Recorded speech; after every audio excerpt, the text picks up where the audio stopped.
Alright, so we got a GE dryer here. Now, this is a dryer that was not heating.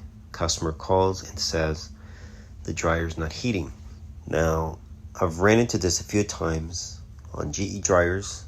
In fact, GE has a kit or replacement part for this particular issue. The newer dryers do have a problem with the wires. You can see the wire, how it's burnt. Now I'm looking around, just checking other stuff in the dryer. Also guys, keep in mind once you open your dryer, go ahead and do a quick clean. Make sure everything is nice and clean before you put it back together.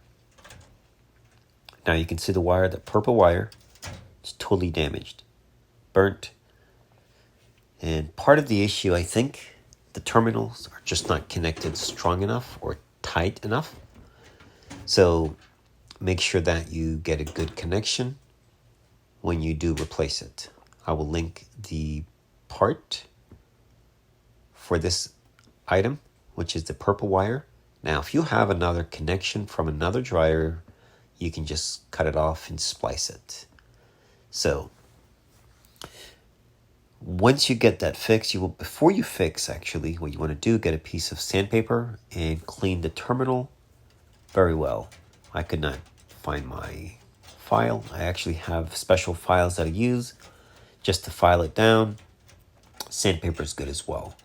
And I was in my truck and not my van, so I was missing a few items that I normally have. But nonetheless, we're using a saw blade, and shortly I'll be using a scraper or cutter to clean any kind of, not corrosion, but basically arcing from the contact when it was basically vibrating. So you built up a certain compound carbon, so you don't get a good electrical contact, and eventually you can heat up again. So you want to make sure you get two good surfaces that are clean.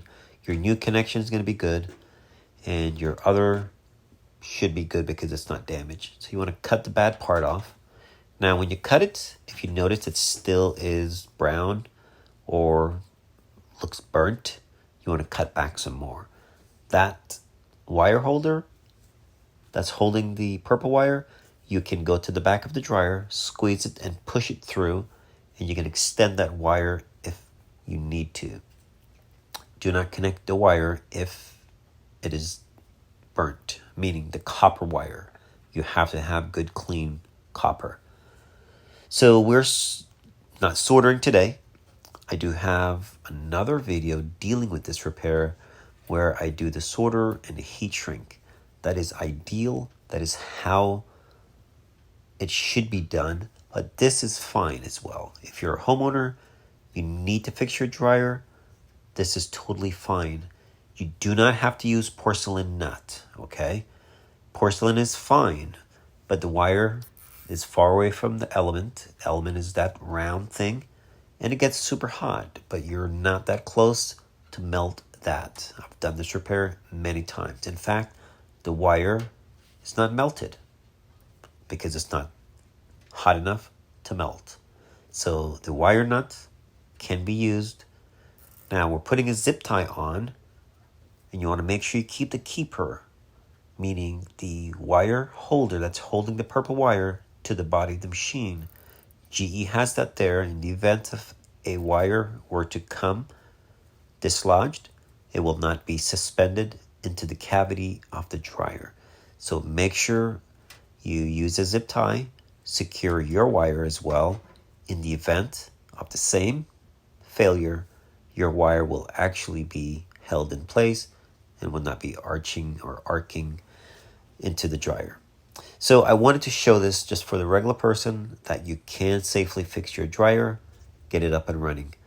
Now, here's a little trick to get your belt on.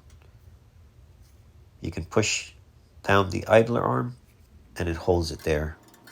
All right. And these are just little tidbits. I will link the other video in which I dismantled the machine. So if you need to refer to how to get into this dryer, you can follow that video. This was basically to show you that you can repair a dryer that's not heating by fixing the wire with a wire nut. You can easily get that in case you can't do any soldering. So always, again, clean your dryer when you take them apart. Don't put them back together dirty. It is not good to do. It is a fire hazard, and your dryer does not work as efficient as it should when they're dirty. So keep them nice and clean, and they will serve you well.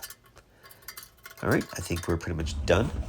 And again, more dirt. In fact, I did this for the customer. She didn't even know that I did this. So it's just something I do when I open these things. I can't put them back together dirty. It's just not right. All right, guys, enjoy the rest of the video. Thanks for watching. Oh, make sure you rotate your drum. When your belt is on, do a quick rotation left.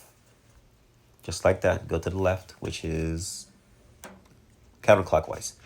And that will ensure that your belt is seated so that when you fire your machine up, you don't lose your belt. Make sure it's not twisted and everything is on nice and smooth. All right, now I'm done. Thanks for watching.